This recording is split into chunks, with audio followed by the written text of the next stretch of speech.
नमस्कार विद्यार्थी मित्रांनो. तर आपण आज 2026 मध्ये झालेला अहिल्यानगरचा पेपर त्यामधील अंकगणिताचे स्पष्टीकरण विश्लेषण अगदी सोप्या भाषेत बघणार आहेत. तर अंकगणिताचे अहिल्यानगर या जिल्ह्यामध्ये एकूण 30 प्रश्न आले होते. अंकगणिताचे 30 प्रश्न. चला सुरुवात करूया. पहिला प्रश्न बघा. एक गोगलगाय 21 मीटर खोल असलेल्या विहिरीच्या तळापासून विहिरीच्या भिंत चढायला सुरुवात करते. एका दिवसात ती 6 मीटर वर चढते व 3 मीटर खाली घसरते. विहिरीच्या बाहेर येण्यासाठी तिला किती दिवस लागतील? ऑप्शन बघा 7, 6, 4 आणि 5. तर बघा हा कूट प्रश्न मधला आहे. तर खांब आणि माकड त्याप्रमाणे सोडवायचं आहे. एकूण जे अंतर आहे त्यामधून पहिल्या वेळेस चढण्यासाठी जेवढं अंतर आहे ते मायनस करा. 21 मधून 6 गेले, राहिले किती? 15 दिवस. हे जे 6 मीटर आहे हा असणार त्यांचा शेवटचा दिवस. शेवटच्या दिवशी 6 मीटर अंतर एवढं पार करेल. मग आता 15 मीटर अंतर पार करण्यासाठी किती दिवस लागतील? बघा एका दिवसाला 6 मीटर वर चढते, 3 मीटर खाली घसरते, म्हणजेच एका दिवसाला जाते 3 मीटर. मग एकूण किती मीटर जायचंय? 15 मीटर. इकडं मीटर लिहितो, इकडं दिवस. एका दिवसाला जाते 3 मीटर, 15 मीटर जायला किती दिवस लागतील?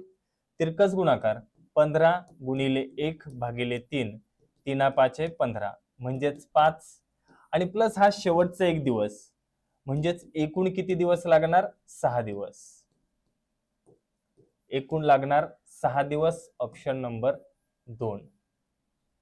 5 दिवसात ती 15 मीटर चढेल, प्रत्येक दिवसाला 3-3 मीटर आणि 6व्या दिवशी ती 6 मीटर चढेल आणि 21 मीटर पूर्ण होईल. समजलंय?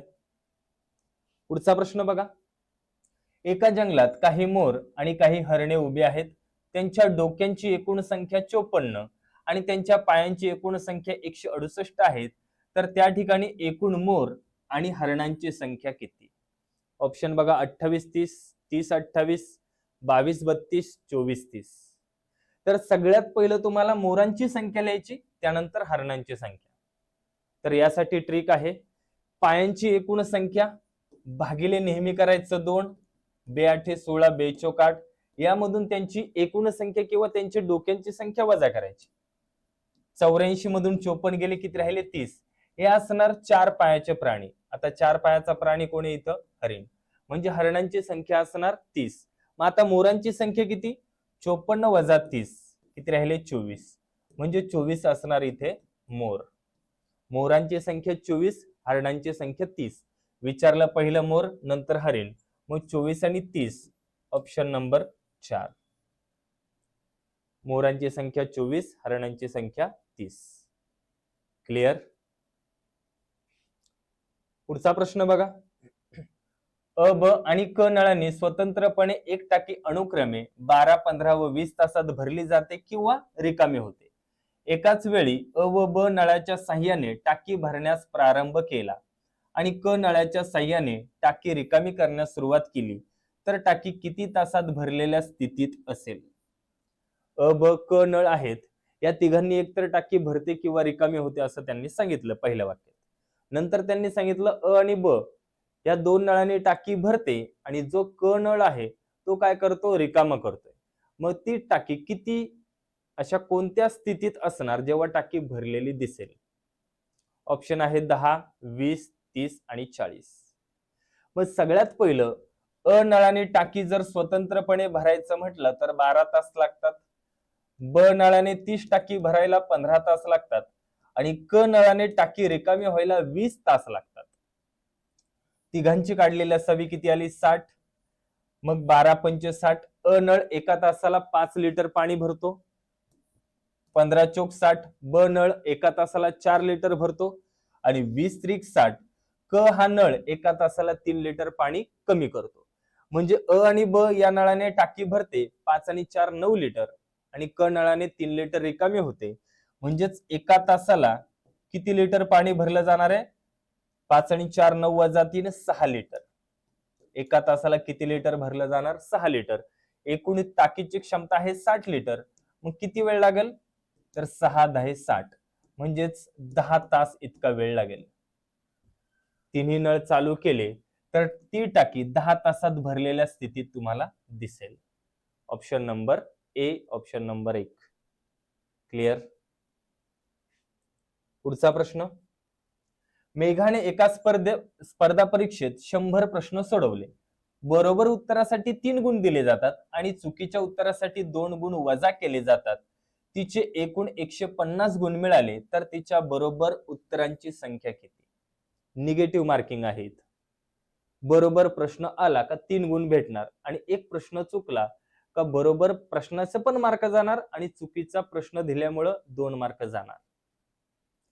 मग तिचे जर 100च्या 100 प्रश्न तिने सोडवले, जर बरोबर सोडवले असते तर तिला गुण मिळाले असते 300, परंतु तिला 300 न मिळता किती गुण मिळालेत? 150 गुण मिळालेत.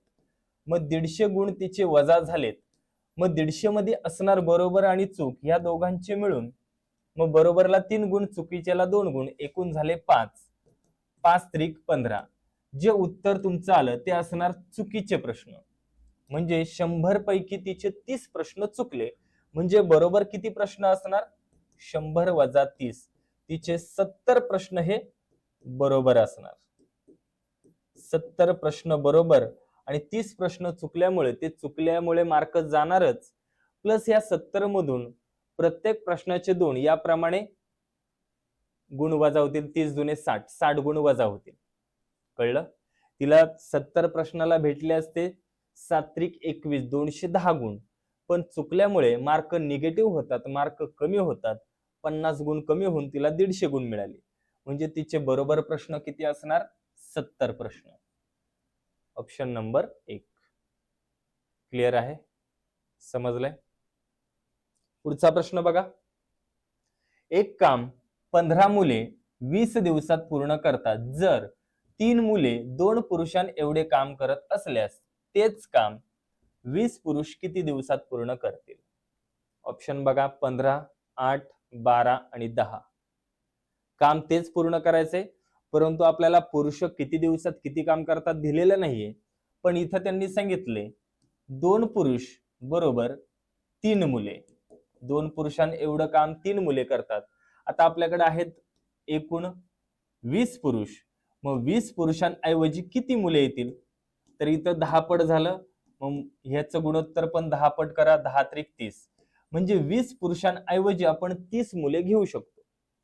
त्यांनी सांगितलंय पहिलं 15 मुले हे एक काम 20 दिवसात पूर्ण करतात. तर आता 30 मुले आहेत, ते काम किती दिवसात पूर्ण करतील? काम तेच असेल तर काय होणार? सरळ गुणाकार. म्हणजेच 15 गुणिले 20 भागिले 30. 0 गेला 0 गेला. 3×5=15. 5 दुने 10. मग ते जर 20 पुरुष असतील तर ते काम किती दिवसात पूर्ण करतील? 10 दिवसात. Option number 4. 15 मुलं जर 20 दिवसात पूर्ण करत असतील तर 20 पुरुष तेच काम किती दिवसात पूर्ण करणार? 10 दिवसात. कळलं? पुरुषांना मुलांमध्ये रूपांतर करायचं. पहिलं रूपांतर करताना तुम्ही इथं करणार तिरकस गुणाकार आणि दिवस काढताना करणार सरळ गुणाकार. क्लिअर आहे? पुढचा प्रश्न. रस्त्याच्या कडेला 20 खांब आहेत. लगतच्या 2 खांबातील अंतर 2 मीटर आहे. तर पहिल्या व 20व्या खांबातील अंतर किती? ऑप्शन बघा 38, 40, 39, 36. जेवढेही खांब असेल त्याच्यातून वजा 1 करायचं, कारण पहिल्या खांबाचं अंतर 0 असणार. त्याच्यापासून सुरुवात आहे. म्हणून एकूण खांब 20 आहे. 20 वजा 1 19. हे 19 असणार अंतर. प्रत्येक 2 खांबामध्ये अंतर किती आहे? 2 मीटर. म्हणून 19 गुणिले 2 38. मग पहिल्या ते 20व्या खांबामध्ये अंतर किती असणार? 38 मीटर. Option number 1. 1 ते 20 खांबामध्ये अंतर किती असणार? 38 मीटर. कारण पहिल्या खांबाचं अंतर 0 असणार, तिथून सुरुवात होणार. दुसऱ्या खांबापासून सगळ्यांचे 2-2 मीटर असं अंतर असणार. क्लिअर? पुढचा प्रश्न बघूयात. ए हा एक काम 4 तासात पूर्ण करतो. तेच काम बी आणि सी हे दोघे एकत्र मिळून 3 तासात पूर्ण करतात. आणि ए आणि सी या दोघे मिळून तेच काम 2 तासात पूर्ण करतात. तर एकटा बी ते काम किती तासात पूर्ण करेल? ऑप्शन बघा, 8 तास, 10 तास, 12 तास, 14 तास. आता इथं तुम्हाला फक्त एकट्या बीचं काम काढायचंय. आता या ठिकाणी बघा, ए एकटा एक काम 4 तासात पूर्ण करतो आणि ए आणि सी ते दोघं मिळून ते काम किती तासात पूर्ण करतात? 2 तासात. मग या ठिकाणी आपण सीचं एकट्याचं काम काढू शकतो. या दोघांचा लसावी काढला, किती आला? 4. 4 एके 4, बे दुने 4. म्हणजे ए एका दिवसाला एक खुर्ची बनवतो आणि ए आणि सी दोघं मिळून दिवसाला 2 खुर्च्या बनवतात. मग ए एकटा एक बनवतो, ए आणि सी मिळून 2 बनवतात, म्हणजे सी एकटा किती बनवत असणार? 1 खुर्ची बनवत असणार. एकूण किती खुर्च्या बनवायच्या? 4. म्हणजे त्याला किती दिवस लागणार? किती तास लागणार? 4 तास. एका तासात 1 बनवतो, हे दोघं मिळून एका तासात 2 मिळवतात, म्हणजे एकटा सी एका तासात 4 बनवत असणार. पुढे आता सांगितले बी आणि सी हे दोघं मिळून ते पूर्ण काम 3 तासात पूर्ण करतात आणि एकटा सी आहे तो किती तासात पूर्ण करतो? 4 तासात पूर्ण करतो. मग ह्या दोघांमधून सी चं काम वेगळं केलं तर तुम्हाला बी चं भेटेल. या दोघांचा काढला लसावी किती आला? 12. 3 चौक 12, 4 त्रिक 12. आता बी आणि सी मिळून एका तासाला 4 खुर्च्या बनवतात आणि सी एकटा एका तासाला 3 खुर्च्या बनवतो. मग ह्या दोघांच्या कामातून सी चं काम वजा केलं तर एकटा बी एका तासाला 1 खुर्ची बनवल. एकूण किती खुर्च्या बनवायच्यात? 12. मग त्याला किती दिवस लागणार? किती तास लागणार? 12 तास. इथं दिवस नाही, तास आहे. मग बी एकटा ते संपूर्ण काम 12 तासात पूर्ण करेल. Option number 3. बी एकटा ते काम किती तासात पूर्ण करणार? 12 तासात. क्लिअर? पुढचा प्रश्न, 2 वर्तुळांच्या त्रिज्यांचे गुणोत्तर 3:4 आहे तर त्यांच्या परिघांचे गुणोत्तर किती असेल? ऑप्शन बघा, 4:3, 9:16, 3:4, 16:9. त्रिज्या, व्यास, परिघ समान पटीत वाढतात, फक्त क्षेत्रफळ वर्गाच्या पटीत. मग त्रिज्यांचं गुणोत्तर जर 3:4 असेल तर परिघाचं गुणोत्तर सुद्धा 3:4च असणार. 3:4 ऑप्शन नंबर 3. चुकून ऑप्शन नंबर ए ला टिक करू नका, नाहीतर 1 मार्क जाईल. क्लिअर आहे? समजलं सगळ्यांना? जाऊया पुढच्या प्रश्नाकडे. सोडवा. 51 अधिक 52 अधिक 53 असंच तुम्हाला बेरीज करत जायचंय 100 पर्यंत. म्हणजेच काय? 51 ते 100 पर्यंतच्या सर्व नैसर्गिक संख्यांची बेरीज. सगळ्यात पहिलं आपल्याला एकूण संख्या काढायच्यात. एकूण संख्या कशा काढणार? 100 मोठ्या संख्येतून लहान संख्या वजा करून +1 करणार. मग 100 वजा 51 किती आले? 49 आणि 1 50. एकूण संख्या किती आहेत? 50. या 50 मध्ये 25 असणार सम आणि 25 विषम, पण आपल्याला एकूण नैसर्गिक संख्यांची बेरीज करायची. मग पहिली नैसर्गिक संख्या 51 अधिक शेवटची नैसर्गिक संख्या 100 भागिले 2 गुणिले एकूण नैसर्गिक संख्या किती आहेत? 50. 100 आणि 51 151 भागिले 2 गुणिले 50. 2 ने भाग दिला, किती आलं? 25. 151 गुणिले 25. 25 एके 25, 2 हातचे, 25 पाचा 125, 2 127, 12 हातचे, 25 एके 25, 10 35 आणि 2 37. म्हणजेच 51 ते 100 मधील सर्व नैसर्गिक संख्यांची बेरीज किती येणार? 3775. Option number 1. 51 पासून 100 पर्यंतच्या सर्व नैसर्गिक संख्यांची बेरीज 3775. क्लिअर आहे? समजलंय? पुढचा प्रश्न बघा. दर साल दर शेकडा सरळ व्याजाच्या कोणत्या दराने कोणत्याही रकमेची मुद्दलासह 8 वर्षात 2.5 पट रक्कम होईल? ऑप्शन बघा, 18%, 98.50, 18.70, 18.75. पट वरील उदाहरण आलं सरळ व्याजाचं. जेवढीही पट असेल त्याला गुणिले 100 करा, म्हणजेच किती आलं? 250. याच्यामधून 100 मुद्दल वजा केलं, राहिले किती? 150. आता हे 150 असणार संपूर्ण व्याज. व ह्या व्याजाला जर तुम्ही वर्षांनी भागलं तर तुम्हाला व्याजाचा दर भेटून जाईल. मग 150 भागिले 8, 8 एके 8, 7 उरले 70 झाले, 8 8 64, 6 उरले 0 घेतला पॉईंट दिला, 8 7 56, 4 उरले 0 घेतला, 8 45. म्हणजे व्याजाचा दर किती असणार? 18.75. ऑप्शन नंबर 4 व्याजाचा दर असणार 18.75. मग कोणतीही रक्कम घ्या, तुम्ही 100 घ्या, 200 घ्या, 1000 घ्या, 500 घ्या, कोणतीही रक्कम घेतली, 18.75 दर घेतला तर 8 वर्षात तीच रक्कम 2.5 पट होणार. त्यामध्ये 1 पट मुद्दल आणि 1.5 पट असणार व्याज, म्हणजेच रास असणार 2.5 पट. क्लिअर आहे? पुढचा प्रश्न, राम व श्याम यांनी आपले भांडवल 2-3 वर्षाच्या मुदतीत गुंतवले होते. त्यांच्या नफ्याचे गुणोत्तर 3:2 आहे, तर त्यांच्या भांडवलाचे गुणोत्तर किती असेल? ऑप्शन बघा, 3:2, 9:4, 4:9, 4:1. भागीदारीच्या टॉपिक मध्ये एकच सूत्र आहे, भांडवलाचे गुणोत्तर गुणिले मुदतीचे गुणोत्तर बरोबर नफ्याचे गुणोत्तर. कोण कोण आहे इथं? राम आहे, श्याम आहे. भांडवलाचे गुणोत्तर गुणिले मुदतीचे गुणोत्तर बरोबर नफ्याचे गुणोत्तर. आता भांडवलाचं गुणोत्तर नाही दिलं, मुदतीचं गुणोत्तर दिले. 2-3 वर्षाच्या मुदतीत, म्हणजे रामचं मुदतीचे गुणोत्तर 2 आहे आणि श्यामचं 3 आहे. नफ्याचं गुणोत्तर 3:2 आहे. आता इथं तिरकस गुणाकार करायचा. 2 4 ह्याच्यावरती लिहायचे 4, म्हणजे श्यामचं भांडवल 4 असणार. 3 त्रिक 9, या 3च्या वरती लिहायचे 9, म्हणजे त्यांच्या भांडवलाचं गुणोत्तर काय असणार? 9:4.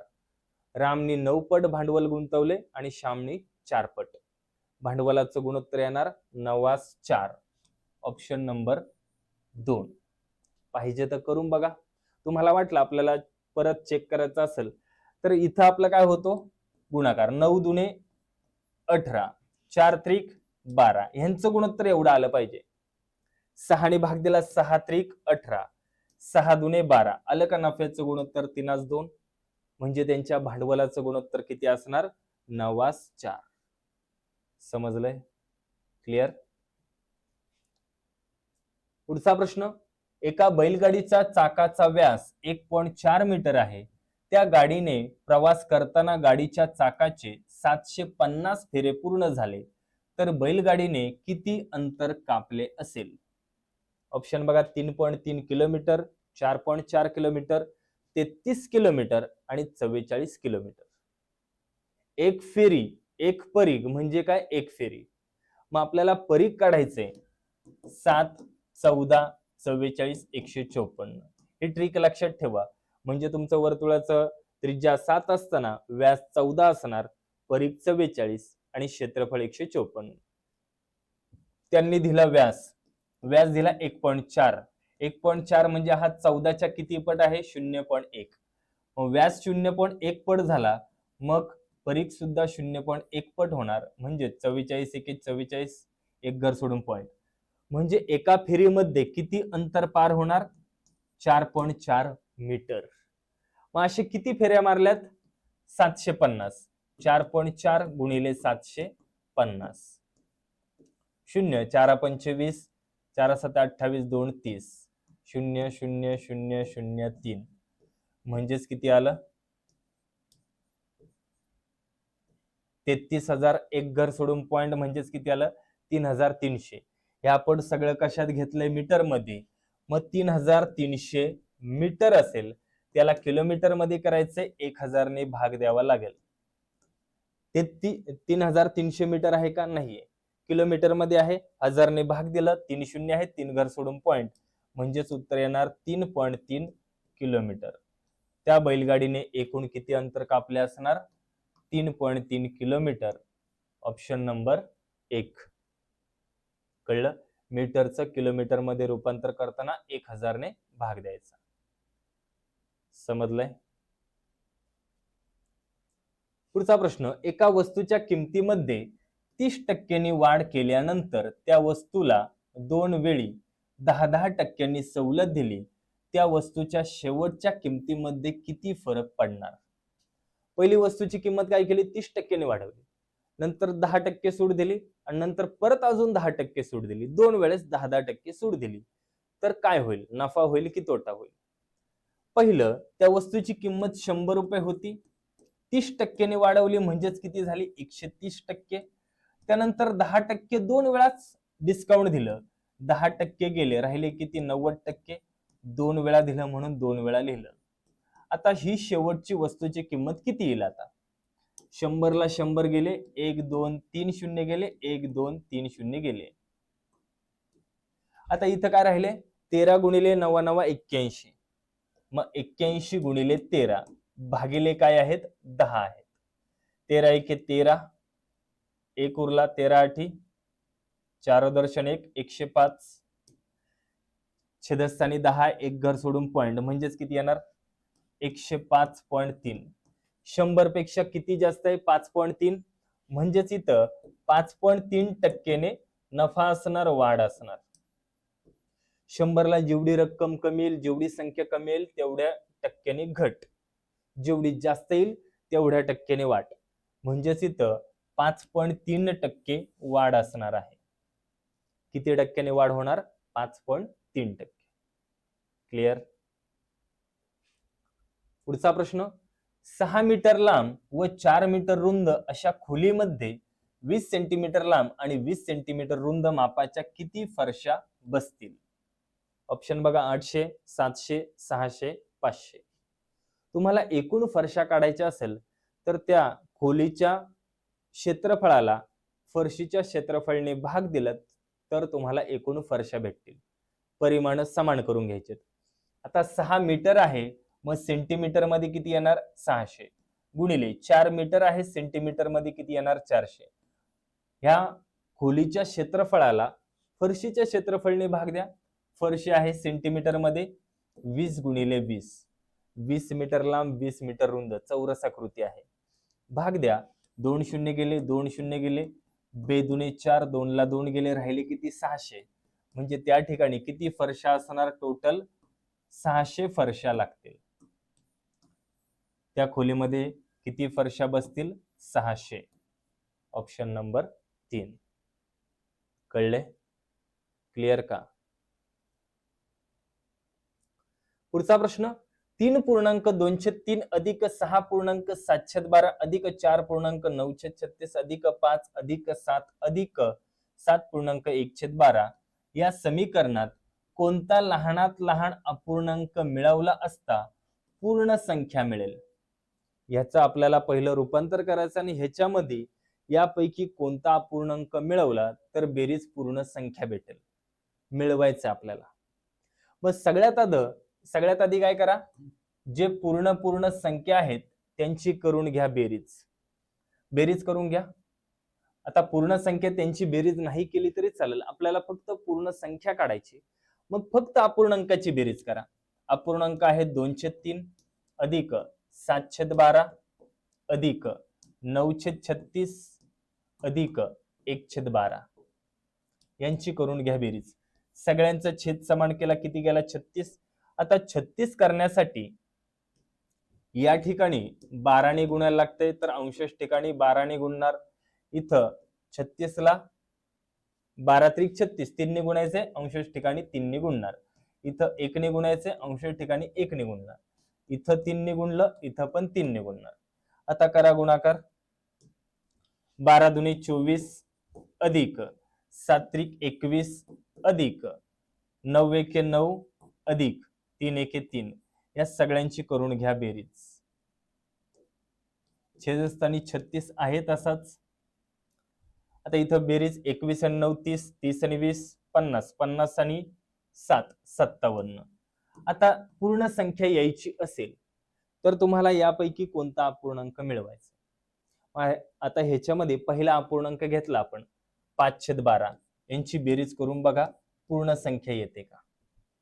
यांचा छेद समान केला, किती आला? 36. 36 येण्यासाठी इथं 3 ने गुणतंय, इथं पण 3 ने गुणायचंय.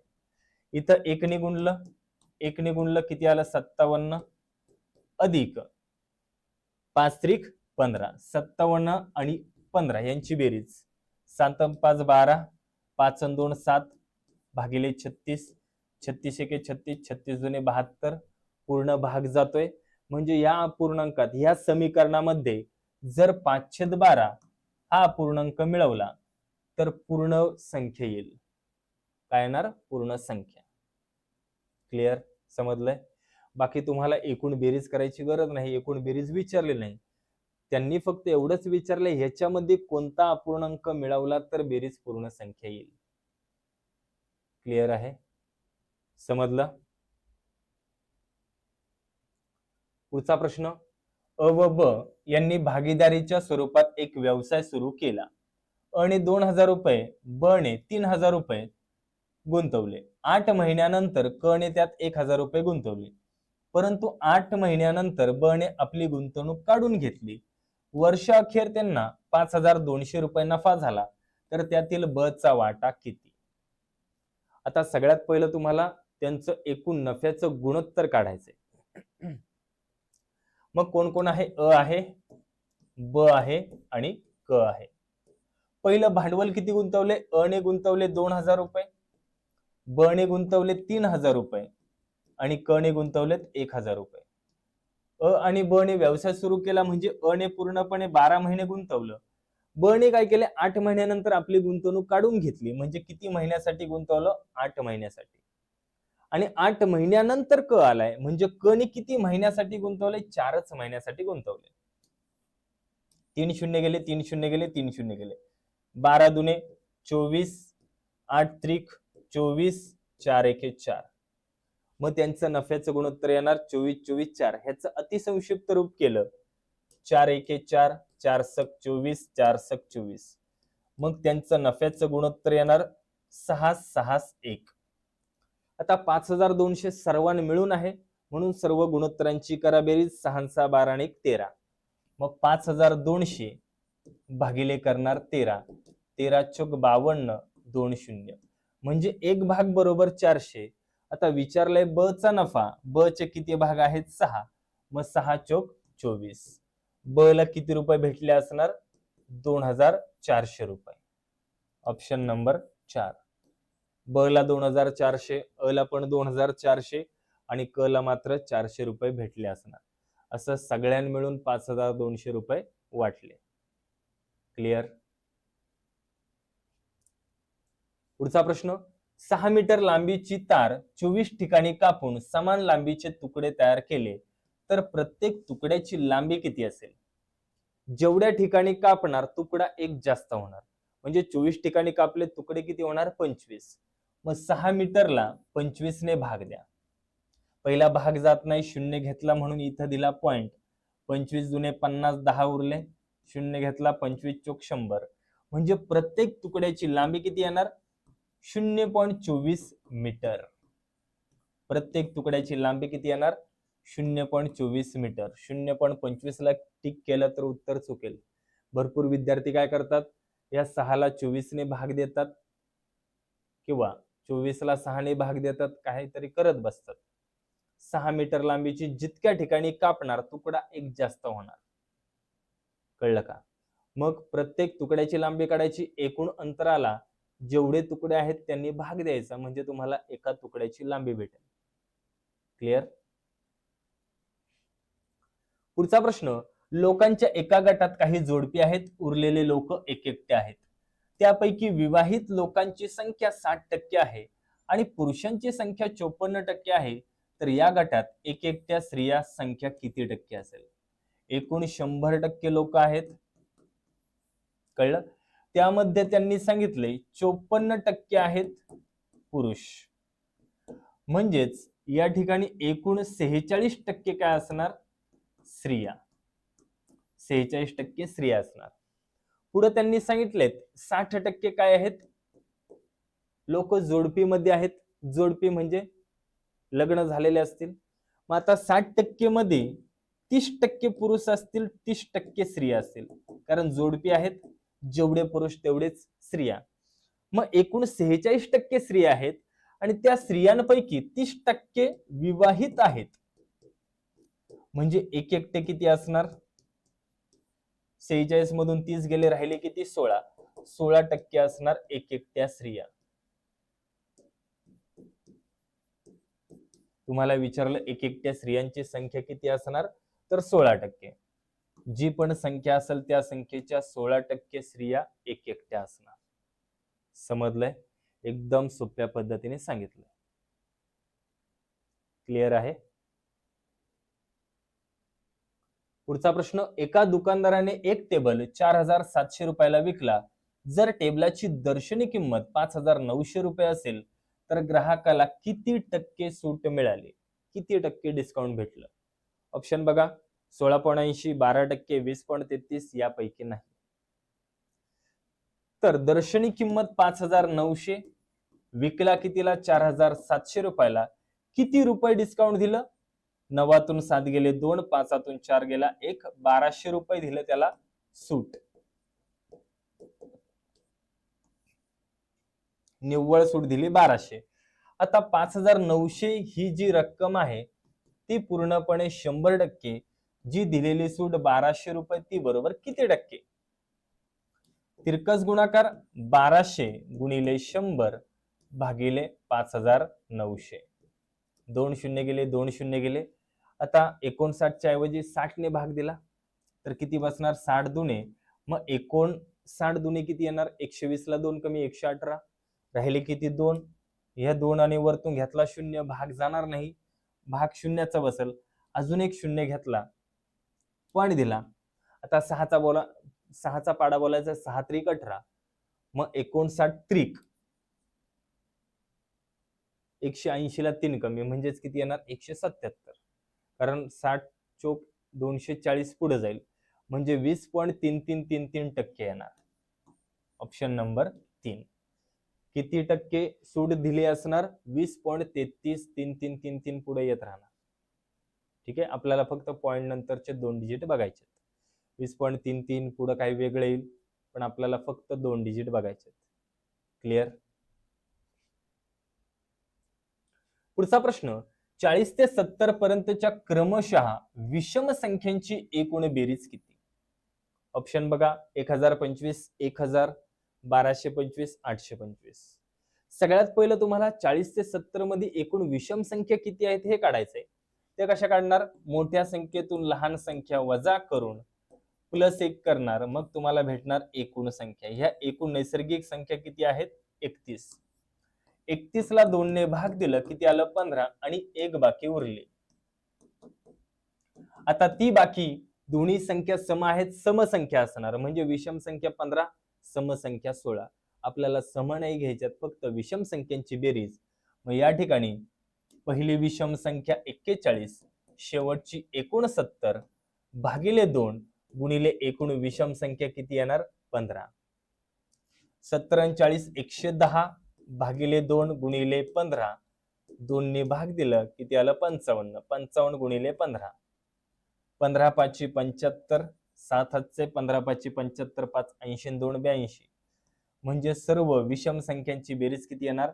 825. हा प्रश्न 3 ते 4 वेळा रिपीट झालेला आहे. आपल्या बॅच मध्ये पण घेतलेला आहे, जसाच्या तसा प्रश्न आले. कळले? डायरेक्ट हेच अंक आहे, 40 ते 70 पर्यंतच्या विषम संख्यांची बेरीज. ऑप्शनही तेच आहेत. समजलंय? पुढचा प्रश्न, जर एका गाडीने स्वतःची गती ताशी 5 किलोमीटरने वाढवली असती तर 210 किलोमीटरच्या प्रवासाला 1 तास वेळ कमी लागला असता, तर गाडीची सुरुवातीचा वेग किती होता? ऑप्शन बघा, 25, 32, 30 आणि 35. पहिल्या गाडीचा जेवढा वेग होता त्याच्यामध्ये 5 किलोमीटर प्रति तास वेग वाढवला, जेवढा वेळ लागत होता त्याच्यापेक्षा 1 किलोमीटर वेळ कमी लागला. मग अशा प्रकारचा प्रश्न आहे. तर सोडवायचा कसा? जेवढं एकूण अंतर आहे या एकूण अंतरला त्यांच्या तासामधील, त्यांच्या किलोमीटरमधील वेगाने भाग दिला. 5 चोक 20, 1 उरला, 5 दुने 10. जो इथं भागाकार येणार तो येणार नेहमीच क्रमवार संख्यांचा गुणाकार. कोणत्या? 6 आणि 7. बघा, 6 7 42. या प्रत्येकाला जर तुम्ही जो त्यांच्या तासातील फरक आहे त्यांनी गुणलं, तुम्हाला वेग भेटून जाईल. 6 पंचे 30, 7 5 35, हा असणार सुरुवातीचा वेग 30 किलोमीटर. 5 किलोमीटरने वेग वाढवला, 1 तास वेळ कमी लागणार. मग सुरुवातीचा वेग किती येणार? 30 किलोमीटर प्रति तास. पाहिजे तर इथं तुम्हाला दाखवतो 210 किलोमीटर अंतर 30 च्या स्पीडने गेला, किती वेळ लागणार? 3 7 21, 7 तास लागणार. आता हेच 210 किलोमीटर अंतर जर 35 च्या स्पीडने गेला, 1 तास कमी लागतोय का बघा. 7 5 35, 7 त्रिक 21, 0, 5 1 5, 5 1 30. पहिले 7 तास लागत होते, आता 6 तास लागतात. 5 किलोमीटर प्रति तास स्पीड वाढला, 1 तास कमी लागला. मग 30 किलोमीटर हा असणार सुरुवातीचा वेग आणि 35 किलोमीटर प्रति तास हा असणार 5 किलोमीटरचा वेग वाढवल्यानंतर. तुम्हाला विचारलंय सुरुवातीचा वेग असणार 30 किलोमीटर प्रति तास. क्लिअर? पुढचा प्रश्न बघा. 1856 मधून कोणती लहानात लहान संख्या वजा करायला हवी की बाकीला 7 12 16 ने भागल्यास प्रत्येक वेळेस बाकी 4 राहील? प्रत्येक वेळेस बाकी 4 राहील. ऑप्शन 137, 140, 172, 1361.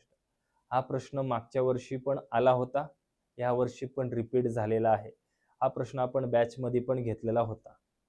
प्रश्नामध्ये असं सांगितलंय तुम्हाला 1856 ही संख्या आहे, यामधून ऑप्शन पैकी एक संख्या जर वजा केली आणि त्या वजाबाकीला 7 12 आणि 16 आलेल्या उत्तराला 7 12 16 ने भाग दिल्यानंतर प्रत्येक वेळेस बाकी 4 उरते. आता ऑप्शन वरून जायचं म्हटलं तर तुम्हाला प्रत्येक ऑप्शन घेऊन वजा करून मग ह्यांनी भागायला लागल आणि 4 उरते का बघावं लागेल, खूप वेळ जाईल. आता सोडवायचं कसं? तर 7 12 आणि 16 यांचा काढून घ्यायला असावी. आता 7 मूळ संख्या 7 ला भाग जाणार नाही, 12 आणि 16 ला 4 ने भाग जातो. 4 त्रिक 12, 4 चौक 16. आता सर्व सहमूळ संख्या ह्यांचा गुणाकार करा, भाग जाणार नाही. मग ह्यांचा गुणाकार करा, 7 चौक 28 गुणिले 4 त्रिक 12, 12 8 96, 12 2 24, 6 30 आणि 3 33. म्हणजे लसावी किती आला? 336. म्हणजे 336 याच पट्टीत असणार संख्या. मग आता 336 गुणिले 10 घेतलं तर 3360 येईल. आपण गुणिले 5 घेऊ. बघा 336 गुणिले 5 केलं, 5 30, 5 त्रिक 15 आणि 3 18, 5 त्रिक 15 आणि 1 16, म्हणजे 1680 या संख्येला भाग दिल्यानंतर या संख्येने बाकी काही उरत नाही. परंतु त्यांनी म्हटलं 4 बाकी उरती, मग जी 4 बाकी उरती ती पहिलीच मायनस करून टाका 1856 मधून. म्हणजे 1852 या संख्येतून या दोन संख्यांमधील जेवढा फरक असेल त्यानेच वजा करायचे. मग 1852 वजा 1680 करा. 202, 15तून 8 गेले 7, 1 8तून 7 गेला 1. म्हणजे 1856 मधून जर तुम्ही 172 वजा केलं आणि 7 12 आणि 16 ने भाग दिला तर प्रत्येक वेळेस बाकी 4 उरणार. कळलं? 1856 मधून 172 वजा केल्यानंतर जी आलेली संख्या आहे त्या संख्येला तुम्ही 7 12 आणि 16 ने भागल्यास प्रत्येक वेळेस बाकी 4 उरेल. समजलाय प्रश्न आता? क्लिअर? पुढचा प्रश्न. खालील संख्येची सरासरी काढा. सरासरी काढायची आहे, सगळ्यांची एकूण बेरीज भागिले एकूण संख्या. मग एकूण बेरीज करा. 76 48 84 66 70 आणि 64. सगळ्यांची बेरीज 6 4 10, 6 4 10, 10 10 20 आणि 8 28, 2 हातचे 8 2 10, 6 4 10 20, 20 आणि 7 27, 3 30 आणि 3 33, 33 आणि 7 40. किती आलं? 408. सगळ्यांची एकूण बेरीज झाली 408. आता एकूण संख्या किती आहेत? 1 2 3 4 5 6. मग 6 ने भाग द्या, तुम्हाला सरासरी भेटेल. 6 6 36, 4 उरले 48 झाले, 6 8 48. मग या सगळ्यांची सरासरी किती येणार? 68. Option number 2. या सर्व संख्यांची सरासरी येणार 68. क्लिअर? पुढचा प्रश्न 4/7, 3/7, 5/7, 2/7 यातील सगळ्यात मोठा अपूर्णांक कोणता? ज्या वेळेस सर्व अपूर्णांकाचा छेद समान असेल तर अशा वेळेस ज्याचा अंश मोठा तो अपूर्णांक मोठा. मग इथं मोठा अपूर्णांक कोणता येणार? 5/7 हा अपूर्णांक येणार सगळ्यात मोठा, ऑप्शन नंबर 3. आणि 2/7 हा अपूर्णांक येणार सर्वात लहान. कधी? ज्यावेळेस सर्वांचा छेद समान असेल त्यावेळेस. दोन व्यक्तींमध्ये 16 वर्षाचे अंतर आहे. 6 वर्षापूर्वी त्यापैकी मोठ्याचे वय छोट्याच्या व्यक्तीच्या 3 पट होते तर मोठ्याचे वय किती? आता इथं दोन व्यक्ती आहेत. छोटा व्यक्ती जर आपण 1 पट पकडला तर मोठा व्यक्ती काय म्हटलंय तिथं? छोट्या व्यक्तीच्या 3 पट आहे. कधी? 6 वर्षापूर्वी. हे गुणोत्तर आहे 6 वर्षापूर्वीच. आता त्यांच्यामध्ये 16चा फरक नेहमीच राहणार. 6 वर्षापूर्वी पण 16चा फरक राहणार, 6 वर्षानंतर पण 16चा फरक, आज सुद्धा 16चा फरक. मग ह्या दोघांमध्ये कितीचा फरक आहे? 16चा. 3 आणि 1 मध्ये 2चा, 2 ने भाग दिलं, 2 8 16. मग 8 ने गुणलं, 8 1 8, 8 ने गुणलं 8 3 24. हे 24 वय कधीचं असणार? 6 वर्षापूर्वी. विचारलं, काहीच विचारलं नसेल म्हणजे आजचं समजायचं. मग 24 6 वर्षापूर्वी होतं, मग आज वय किती असणार मोठ्या व्यक्तीचं? 30 वय. मोठ्या व्यक्तीचं आजचं वय असणार 30, ऑप्शन नंबर 1. मोठ्या व्यक्तीचं आजचं वय किती असणार? 30. समजलंय? फरक दिला, त्यांच्या दोघांच्या गुणोत्तरातला फरक घ्यायचं, ज्या वर्षाचं दिलंय गुणोत्तर त्याच वर्षाचं वय निघणार. कळलं? पुढचा प्रश्न 6.1/13 अधिक 13/79 कंसाचा वर्ग वजा 6.1/13 वजा 13/79 कंसाचा वर्ग बरोबर किती? हा सुद्धा प्रश्न मागच्या वर्षी रिपीट होता, मागच्या वर्षी आला होता, परत या वर्षी सुद्धा रिपीट झालाय. बहुतेक प्रश्न आहेत ते काही जिल्ह्यांचे इकडून तिकडून फिरत असतात. तर आता इथं याचा पहिला आपण पूर्णांकयुक्त अपूर्णांक आहे त्याला अपूर्णांकात रूपांतर करू. इथं गुणाकार, इथं बेरीज. 13×78 79. 79/13 ह्याला आपण ए म्हणू आणि 13/79 ह्याला आपण बी म्हणू. इथं पण तेच येणार 79/13, फक्त इथं वजा 13/79. आता इथं ए अधिक बी चा वर्ग वजा ए वजा बी चा वर्ग. मग ए अधिक बी चा वर्ग आणि ए वजा बी चा वर्ग याची फोड तयार करायची. याची फोड काय होणार? ए वर्ग अधिक बी वर्ग अधिक 2ab. याची फोड काय होणार? ए वर्ग अधिक बी वर्ग वजा 2ab. वजा चिन्ह असल्यामुळं कंसातल्या आतल्या सर्व संख्यांचे चिन्ह चेंज होऊन ते बाहेर येणार. म्हणजेच ए वर्ग अधिक बी वर्ग अधिक 2ab आहे तसाच हा अधिक ए वर्ग आहे तो होणार इकडं वजा ए वर्ग, अधिक बी वर्ग आहे तो होणार वजा बी वर्ग, वजा 2ab आहे तो होणार अधिक 2ab. मग बघा, ए वर्गला ए वर्ग गेलं, बी वर्गला बी वर्ग गेलं, अधिक 2ab अधिक 2ab. एकूण किती होणार? तर एकूण होणार 4ab. आता 4 गुणिले ए ची किंमत किती आहे? 79/13. बी ची किंमत किती आहे? 13/79. मग ए ची किंमत 13/79 आणि बी ची किंमत 79/13. गुणिले आहे म्हणजेच गुणाकार. मग आता गुणाकार असेल तर तिरकस भाग दिला किती आलं उत्तर? 1. 4 गुणिले 1 किती येणार? 4. म्हणजे ह्या संपूर्ण समीकरणाचं उत्तर किती येणार? फक्त 4. ऑप्शन नंबर ही 4 आणि उत्तरही 4. क्लिअर? समजलंय? पुढचा प्रश्न बघा. 3 नाणी वर फेकली असता जास्तीत जास्त 2 छापा पडण्याची संभाव्यता काय असेल? जास्तीत जास्त 2 म्हणजे 2 पेक्षा कमी चालेल पण 2 पेक्षा जास्त चालणार नाही. आता 3 नाणी फेकली, एक नाणं फेकलं, 2 त्याच्या एकूण शक्यता 2 येणार. 2 नाणी फेकली, एकूण शक्यता 4 येणार. 3 नाणी फेकली, एकूण शक्यता 8 येणार. एकूण 8 प्रकारे असे नाणी पडू शकतात. मग एकूण शक्यता 8 आहेत, त्यापैकी त्यांनी सांगितले जास्तीत जास्त 2, म्हणजे 3 वाला फक्त आपल्याला घ्यायचा नाहीये. मग जास्तीत जास्त 2 सर्वच ठिकाणी होईल. कळलं का? म्हणजे कमीत कमी 1 पण भेटल, 2 पण भेटल. म्हणजे 3 कोणते असणार? तर तिन्ही छापा आपल्याला नको आहेत. तिन्ही छापा नको आहेत. म्हणजेच किती असणार तिथं? 7. म्हणजे 7/8 एवढे संभाव्यता आहे. 2 नाणे 3 नाणे फेकले असता जास्तीत जास्त 2 छापा मिळण्याची संभाव्यता किती येणार? 7/8.